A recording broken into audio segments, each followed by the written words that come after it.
Assalamualaikum teman-teman. Terima kasih sudah klik video ini. Semoga kalian semua selalu dalam keadaan sehat walafiat dan penuh dengan berkah. Di video kali ini aku ingin bercerita tentang satu kisah salah satu nabi dan rasul Allah yang disebut juga dengan Abul Anbiya atau bapaknya para nabi. Mau tahu kisahnya? Yuk langsung aja ya kita dengerin.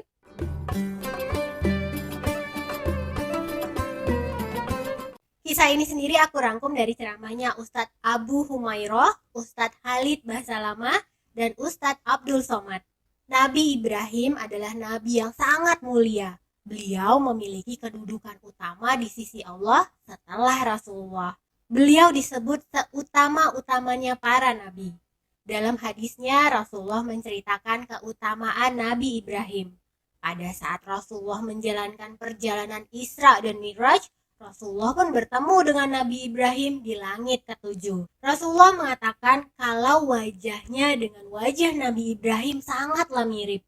Karena memang Rasulullah sendiri adalah keturunan Nabi Ibrahim melalui Nabi Ismail. Dan pada saat itu Rasulullah juga melihat kalau Nabi Ibrahim sedang menyandarkan punggungnya ke Baitul Makmur, yaitu Ka'bahnya para malaikat. Sebagai balasan karena sudah membangunkan Ka'bah di bumi, maka Nabi Ibrahim pun bisa menyandarkan punggungnya pada Ka'bah para malaikat. Rasulullah mengatakan pada saat kita dibangkitkan kembali dari alam kubur, kita itu tidak menggunakan pakaian sama sekali ya teman-teman. Tidak pakai alas kaki, kembali tidak dihitan dan tidak membawa satupun harta di badan. Dan kalian tahu, manusia pertama yang diberikan pakaian oleh Allah Subhanahu wa taala adalah Nabi Ibrahim alaihissalam. Nabi Ibrahim ini juga disebut sebagai Abul Anbiya atau bapaknya para nabi dan rasul. Kenapa? Nah, ini ada sedikit penjabarannya ya teman-teman. Nabi Ibrahim dikaruniai dua orang putra, yaitu Ismail dan Ishak. Dari Nabi Ishak lahirlah Nabi Yakub, dan dari Nabi Yakub lahirlah Nabi Yusuf. Dan dari putra-putra Nabi Yakub lainnya lahirlah ribuan nabi dari Bani Israel. Dan Nabi Yakub sendiri disebut sebagai Israel. Makanya seluruh keturunan Yakub disebut sebagai Bani Israel. Il artinya adalah Allah. Israel sendiri artinya Abdullah atau hamba. Maka arti Bani Israel adalah kaum hambanya Allah. Dan yang menutup keturunan Nabi Ishak adalah ketika Maryam melahirkan Nabi Isa. Itulah penutup Nabi dari kaum Bani Israel, yaitu Nabi Isa, yang Allah angkat ke langit dan akan diturunkan kembali di akhir zaman. Terus kalau dari jalurnya Nabi Ismail, putra, cicit, dan cicitnya bukanlah Nabi. Tapi ketika keturunan Nabi Ismail sampai pada Abdullah bin Abdul Muthalib, maka lahirlah Rasulullah sebagai Nabi dan Rasul Allah yang terakhir. Makanya banyak sekali kaitan Nabi Ibrahim alaihissalam dengan Rasulullah. Jadi udah sedikit jelas ya teman-teman. Karena itulah Nabi Ibrahim alaihissalam disebut sebagai Abul Anbiya atau bapaknya para nabi. Dan tidak ada satupun nabi dan rasul setelah Nabi Ibrahim yang nasabnya tidak kembali lagi ke Nabi Ibrahim alaihissalam. Teman-teman, Nabi Ibrahim lahir di negeri Irak, yaitu di kota Kaldanium atau Babilonia. Sebuah negeri yang dibangun oleh Mahlail dari suku asli Babilonia. Dan ini bukanlah suku Arab ya teman-teman. Pada masa itu suku Arab hanya berada di Yaman. Ayahnya sendiri bernama Azar. Dalam Al-Quran tidak disebutkan siapa nama ibunya. Azar adalah seorang pembuat patung berhala sekaligus tokoh agama pada masa itu. Pada saat itu Babilonia ini dikuasai oleh Namrud, yaitu seorang raja yang menguasai sebagian besar dunia. Dia termasuk salah satu dari 4 raja yang pernah menguasai dunia ini. Jadi teman-teman, ada 4 raja besar yang pernah menguasai dunia. 2 raja yang beriman, yaitu Sulaiman dan Zulkarnain. Dan 2 raja lagi yaitu raja kafir, yaitu Namrud dan Bukhtunasar. Pada saat Nabi Ibrahim dilahirkan, hari itu juga bertepatan dengan Raja Namrud mengikrarkan dirinya sebagai Tuhan. Dan siapapun yang mengakui dia sebagai Tuhan, maka semua permintaannya akan dikabulkan. Mau minta emas, tanah, harta, pokoknya minta apa saja akan dikabulkan. Jadi masyarakat pun berbondong-bondong mengakuinya sebagai Tuhan. Nah, pada malam harinya dia pun bermimpi kalau seluruh kerajaannya ini hancur terbakar. Dia langsung memanggil seluruh penasehatnya. Dia tanya ini, siapa yang tahu arti mimpi tersebut? Tapi tidak ada satupun yang tahu. Sampai ada satu orang yang menjawab, wahai Raja Namrud, kemungkinan malam ini di Babilonia akan lahir seorang anak laki-laki yang nantinya akan menghancurkan kerajaan Anda. Namrud pun memerintahkan untuk membunuh semua bayi laki-laki yang lahir hari itu. Ayah Nabi Ibrahim adalah salah satu penasehat Namrud ya teman-teman. Pada saat itu dia juga ada di situ. Kebenaran sore itu istrinya baru saja melahirkan bayi laki-laki, yaitu Nabi Ibrahim alaihissalam. Azar pun segera pulang dan meminta istrinya untuk membawa Ibrahim ke hutan supaya tidak dibunuh oleh Namrud. Teman-teman, pada zaman itu banyak sekali yang dianggap sebagai Tuhan oleh orang-orang Babilonia. Ada yang sembah berhala, bintang, matahari, dan juga bulan. Dan ada juga yang menyembah raja mereka, yaitu Namrud. Tapi Tuhan yang dianggap paling kuat pada saat itu adalah Namrud. Pada masa remajanya, Nabi Ibrahim ini selalu mencari-cari siapa Tuhan yang sebenarnya. Pada saat hari mulai malam, muncullah bintang. Nah, orang-orang yang menyembah bintang pun mulai melakukan ritual-ritual mereka. Nabi Ibrahim pun berkata, ini adalah Tuhan. Mereka semua pun berkumpul sampai pagi. Dan bintang pun menghilang dari langit. Terus pada malam lainnya, mereka pun berkumpul lagi. Pada saat itu muncullah bulan purnama yang sangat terang. Wah, ini Tuhan saya, kata Nabi Ibrahim. Tapi siang hari bulan juga menghilang. Nah, pas siang muncullah matahari yang cahayanya jauh lebih terang dari bulan dan bintang. Nabi Ibrahim pun berkata, bisa jadi ini Tuhan saya yang benar. Ini lebih besar daripada bulan dan bintang. Tapi sayangnya pas sore hari matahari pun tenggelam. Lalu Nabi Ibrahim berkata, aku tidak suka dengan Tuhan yang kadang muncul dan kadang tenggelam. Pasti ada zat yang menciptakan bintang, bulan, dan juga matahari. Kenapa kalian tidak menyembah zat yang bisa mengontrol datang dan perginya itu semua? Wahai kaumku, aku berlepas diri dari apa yang kalian sekutukan. Sesungguhnya aku arahkan wajahku kepada zat yang telah menciptakan langit dan bumi, yang tidak menyekutukan Allah. Dan aku bukan termasuk orang-orang musyrik. Tapi kaumnya ini adalah kaum yang degil ya teman-teman. Kepercayaan mereka sudah mendarah daging. Selama bertahun-tahun, Namrud terus mengklaim dirinya sebagai Tuhan. Sampai dia pun berumur 70 tahun. Nah, ketika itu umur Nabi Ibrahim sudah 40 tahun. Dan saat itulah beliau diangkat menjadi Nabi Allah. Dengan cara diberikan wahyu dan firman Allah melalui perantaraan malaikat Jibril alaihissalam. Pada saat Nabi Ibrahim ini diangkat menjadi nabi, maka yang pertama kali didakwah oleh beliau adalah keluarganya, yaitu ayahnya. Jadi udah pasti circle terdekat dulu ya teman-teman. Nabi Ibrahim berkata kepada ayahnya dengan kata-kata yang lembut, ya ayahanda, kenapa kau sembah Tuhan yang tidak mendengar, tidak melihat, dan tidak memiliki sesuatu yang bisa memperkaya dirimu? Wahai ayah, telah datang kepadaku pengetahuan yang tidak datang kepadamu. Maka ikutilah aku. Aku akan berikan kepadamu jalan yang lurus, yang akan menyelamatkan dirimu. Janganlah kau sembah setan, wahai ayah, karena setan itu adalah penyesat yang bermaksiat kepada Allah. Nabi Ibrahim terus mendakwa ayahnya, tapi sang ayah sama sekali tidak peduli ya teman-teman. Bahkan ayahnya pun menjadi sangat marah dan mengecam Nabi Ibrahim. Ibrahim, kenapa kau sangat membenci Tuhanku dan Tuhan yang disembah orang-orang Babil? Jika kau terus berbicara tentang dakwah tauhid dan tidak berhenti, maka akan kurajam dan kuusir kau. Tapi Nabi Ibrahim sama sekali tidak terpancing dengan amarah ayahnya ya teman-teman. Dia tetap menjawab dengan kelembutan. Mudah-mudahan Allah memberikan keselamatan kepadamu, wahai ayah. Dan aku akan selalu meminta ampun atas semua dosa-dosamu kepada Allah. Allah menakdirkan Azar untuk tidak mengikuti ajaran agama yang dibawa oleh Nabi Ibrahim. Seperti yang ada dalam Al-Quran surat Anbiya 21 ayat 52 sampai 57. Kira-kira artinya begini ya teman-teman. Ingatlah kata Allah ketika Nabi Ibrahim berkata kepada ayahnya dan kaumnya, patung-patung apa ini yang kalian sembah? Mereka pun menjawab, inilah yang disembah oleh ayah dan nenek moyang kami. Lalu Nabi Ibrahim pun berkata, sesungguhnya apa yang kamu dan ayah kamu lakukan adalah sesat. Ini salah. Mereka pun berkata lagi, apakah engkau datang membawa kebenaran atau sekedar mau mengganggu kami? Nabi Ibrahim pun menjawab, sebenarnya Tuhan kamu ialah Tuhan pemilik langit dan bumi. Dialah yang menciptakannya, dan aku termasuk orang yang dapat bersaksi atas itu.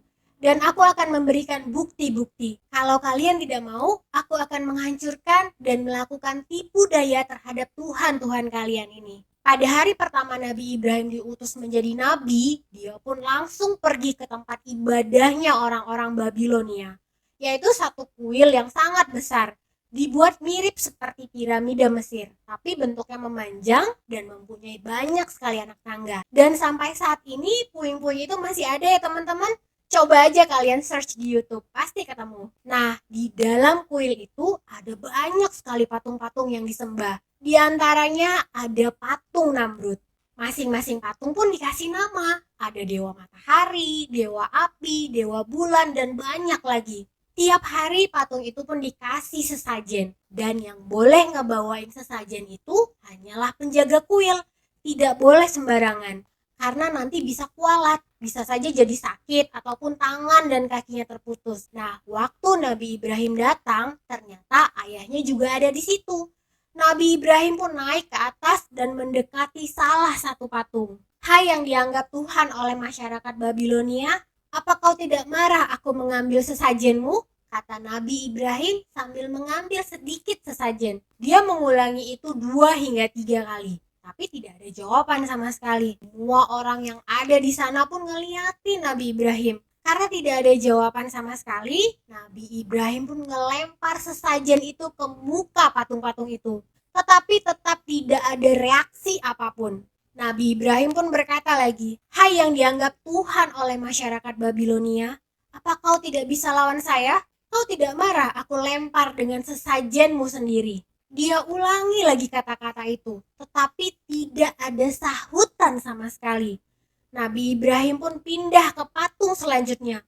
Semua patung dihina olehnya. Hai kaumku, lihatlah patung yang kalian sembah ini. Patung yang kalian pahat dengan tangan kalian sendiri. Kalian angkat dan susun di kuil. Dan kalian sembah sendiri. Apa yang kalian minta darinya? Tuhan kalian adalah Allah yang telah menciptakan langit dan bumi. Nah, semua orang yang ada di sana pun hanya terdiam. Nabi Ibrahim pun berkata lagi, saya adalah utusan Allah, pencipta langit dan bumi. Kalau kalian tidak mau mendengarkan apa yang saya sampaikan dan masih menyembah berhala-berhala ini, saya akan melakukan tipu daya. Mereka pun sempat bimbang. Tapi akhirnya semua keluar dari ruangan itu dan meninggalkan Nabi Ibrahim. Nah, apa tipu daya Nabi Ibrahim ya teman-teman? Ada pada Al-Quran surat Anbiya 21 ayat 58 sampai dengan 67. Nabi Ibrahim pun mengambil kampak, dipenggalnya semua patung yang ada di sana. Dipotong kepalanya, tangannya, kakinya, pokoknya semua dihancurkan.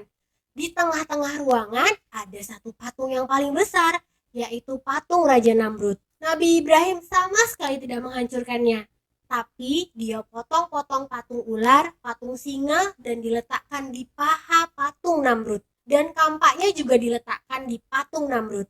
Waktu itu penjaga kuil ada di sana, tapi dia sendiri ketakutan dan tidak berani berbuat apa-apa. Karena kalau deketin patung kan bisa kualat ya teman-teman. Nah, keesokan paginya ketika mereka mau beribadah lagi, mereka semua pun kaget melihat semua patung sudah dihancurkan. Mereka pun bertanya kepada penjaga kuil, siapa yang telah berani melakukan ini semua? Ibrahimlah pelakunya, dia telah menghancurkan semuanya. Lalu mereka pun segera memanggil Nabi Ibrahim untuk mendengarkan alasan kenapa dia melakukannya. Wahai Ibrahim, apakah kau yang telah melakukan ini kepada Tuhan kami? Loh, kenapa tanya saya? tanyakan kepada patung yang paling besar yang memegang kampak. Kalau patung itu bisa berbuat apa-apa, maka dialah pelakunya. Tapi kalau dia tidak bisa melakukannya, kenapa kalian anggap dia sebagai Tuhan? Pada zaman itu, patung Namrud dianggap sebagai Tuhan yang paling kuat di antara patung yang lainnya. Mendengar kata-kata Nabi Ibrahim, mereka semua pun terdiam. Salah satu dari mereka pun berkata, "Sepertinya kita yang zolim." Lalu mereka pun menundukkan kepalanya. Bukankah kalian lihat patung-patung ini sama sekali tidak bisa ngomong? Apakah kalian menyembah selain dari Allah yang tidak bisa memberikan manfaat dan mundorot sedikit pun? Sesungguhnya celaka dan hinalah perbuatan kalian ini, menyembah selain Allah. Nah, ada salah satu orang yang ngomong kayak gini, "Sepertinya Ibrahim ini harus kita laporin ke Tuhan kita Namrud." Lalu Nabi Ibrahim pun menjawab, "Saya sendiri yang akan datang ke sana." Nah, keesokan harinya, Nabi Ibrahim pun langsung datang ke istana Namrud. Namrud ini punya satu kebiasaan yang dilakukan setiap pagi. Ketika dia telah selesai mandi dan berpakaian, lalu menggunakan mahkotanya, dia akan duduk di singgasana. Kemudian, tirai di hadapannya akan diangkat. Semua orang yang berkumpul di sana akan sujud dan mengatakan, "Wahai Tuhan agung kami Namrud." Pada saat itu, hanya Nabi Ibrahim yang tidak sujud.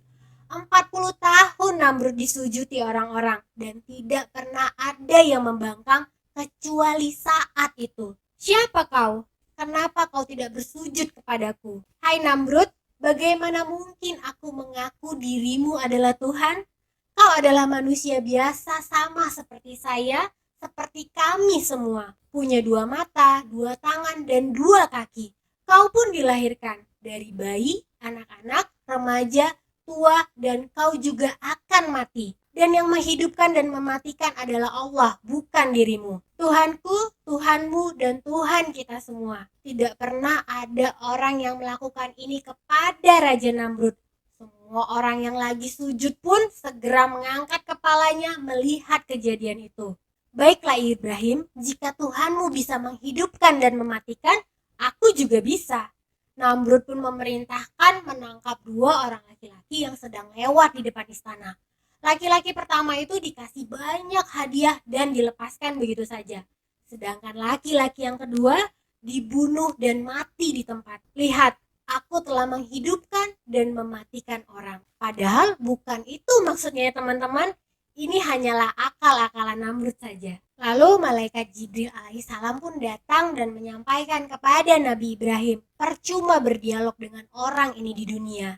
Dia akan terus mencari akal. Tantanglah dia di langit. "Hai Namrud, Tuhanku dan Tuhanmu Allah memindahkan matahari setiap hari dari timur ke barat. Apakah kau bisa?" Namrud pun terdiam dan mulai kesal.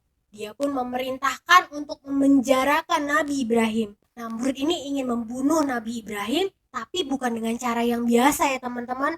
Harus dengan cara yang spektakuler, supaya tidak ada lagi orang yang akan membantah ketuhanannya. Akhirnya diputuskanlah kalau Nabi Ibrahim ini akan dibunuh dengan cara dibakar. Karena itu adalah cara mati yang paling menyakitkan. Namrud pun mengerahkan seluruh pasukannya untuk membuat api yang sangat besar. Dalam riwayat Bukhari disebutkan kalau ada burung yang lewat dan terkena asap atau uap api tersebut akan mati terpanggang.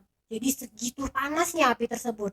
Kobaran apinya tinggi dan besar, setinggi istana Namrud, yaitu sekitar 17-20 meter ya teman-teman. Nabi Ibrahim lalu dilemparkan ke dalam api menggunakan ketapel raksasa. Karena tidak ada yang sanggup dekat-dekat kobaran api tersebut, sangat panas. Namrud pun memerintahkan membakar Nabi Ibrahim selama 3 hari 3 malam. Nah, waktu Nabi Ibrahim sedang dibakar, ada kisah burung pipit dan cicak. Datanglah burung pipit dengan membawa air di paruhnya yang sangat kecil. Disiramkannya lah api tersebut. Dilakukannya berulang-ulang kali. Binatang yang lain pun tertawa mengejeknya. "Apa yang kau lakukan burung pipit? Mana bisa setetes air memadamkan api sebesar itu? Aku tahu air yang aku bawa tidak akan bisa memadamkan apinya. Tapi nanti di hadapan Allah, aku bisa menjawab ketika ditanya, saat orang soleh dibakar, apa yang kau lakukan?" Yang penting aku sudah berusaha. Tapi ada satu binatang yang waktu itu bukannya membawakan air, malah meniup apinya. Makanya teman-teman, sampai hari ini berpahala membunuh cicak di malam Jumat. Dan hadis membunuh cicak adalah sahih ya teman-teman. Pesannya adalah tidak penting hasilnya. Paling tidak kita sudah melakukan suatu kebaikan. Nah, kita kembali lagi nih ke kisah Nabi Ibrahim yang sedang dibakar. Dan mukjizat Allah pun bekerja. Allah berfirman kepada api, "Wahai api, jadikan dirimu dingin dan keselamatan bagi Ibrahim." Nabi Ibrahim sama sekali tidak merasakan panas. 3 hari kemudian api pun dipadamkan. Dan ternyata Nabi Ibrahim ada di tengah-tengah tumpukan arang dan masih hidup. Dan konon katanya sisa arang yang dipakai untuk membakar Nabi Ibrahim masih ada. Arang itu dicampakkan ke kolam dan berubah menjadi ikan. Nah, kita coba aja searching di YouTube ya teman-teman. Mungkin akan ketemu ikannya. Setelah api padam, Nabi Ibrahim pun segera berdiri dan berjalan pulang begitu saja tanpa mengatakan apapun. Masya Allah. Semua orang pun pulang sambil bertanya-tanya dalam hati, kok bisa ya Ibrahim sama sekali tidak terbakar dan masih dalam keadaan baik-baik saja. Dan tersebarlah berita kalau Tuhan kita Namrud tidak bisa membunuh Ibrahim karena Ibrahim dibela oleh Tuhannya. Dan ternyata Tuhannya Ibrahim lebih kuat. Namrud pun pulang ke istananya. Dia mabuk-mabukan dan stres mikir dengan keras. Gimana jalan keluarnya? Dia udah rugi banyak, udah ngebuat api sebesar itu, udah habis tenaga, uang, dan lain-lain. Dan dia juga sudah dipermalukan. Dan teman-teman tahu, Allah pun mengirimkan balasan untuk Namrud dengan hal yang sangat sepele. Tiba-tiba ada seekor lalat yang mendekati Namrud. Lalat itu pun berputar-putar di dekat kupingnya, sangat mengganggu. Diusir tapi datang lagi, diusir tapi datang lagi. Dia pun mulai marah-marah. Dia perintahkan prajuritnya untuk membunuh lalat tersebut. Tapi tidak bisa. Sampai malam begitu terus. Sampai pada akhirnya Namrud pun kecapean, mengantuk dan terduduk di singgasananya. Nah, ketika dia akan tertidur, lalat itu pun masuk ke lubang hidungnya dan terus masuk ke otaknya. Namrud pun langsung kesakitan. Dia pun berteriak-teriak memukul kepalanya. 3 hari lalat itu ada di dalam kepalanya. Selama itu juga Namrud ini tidak makan, tidak minum, tidak buang kotoran, kesakitan terus. Sampai pada akhirnya dia pun mati. Begitu dia terjatuh, semua orang, istrinya, anaknya, dayang-dayangnya, para penasehatnya, pokoknya semua orang yang menyembah dan menganggapnya Tuhan, melihat dengan mata kepala mereka sendiri, lalat itu pun keluar begitu saja dari hidung Namrud. Dan tersebarlah berita kalau Namrud Tuhan kita telah dibunuh oleh lalat. Nah, setelah Namrud pun mati, Allah menyelamatkan Nabi Ibrahim. Nabi Ibrahim meninggalkan Babilonia, diikuti oleh istrinya dan Lut. Lut adalah keponakan Nabi Ibrahim alaihissalam, anak dari saudari perempuannya. Dan Lut ini adalah orang pertama yang beriman kepada Nabi Ibrahim alaihissalam. Dan nantinya Lut akan diutus Allah sebagai Nabi Allah yang kaumnya adalah homoseksual. Nabi Ibrahim, istrinya, dan Lut pun hijrah ke Palestina atau negeri Syam, negeri yang diberkahi untuk seluruh alam semesta. Nah teman-teman, itu tadi kisah Nabi Ibrahim alaihissalam dan Raja Namrud. Semoga kisah ini memberikan banyak pembelajaran dan manfaat untuk kita semua. Nah teman-teman, sekian dulu ya cerita dari aku. Tungguin lagi kisah-kisah Nabi Ibrahim alaihissalam selanjutnya ya. Kalau kalian suka dengan video ini, jangan lupa subscribe, like, dan share video ini ya. Dan jangan lupa nyalain notifikasinya supaya kalian selalu update kalau aku upload kisah baru lagi. Terima kasih banyak yang sudah menonton video ini sampai habis. Assalamualaikum warahmatullahi wabarakatuh.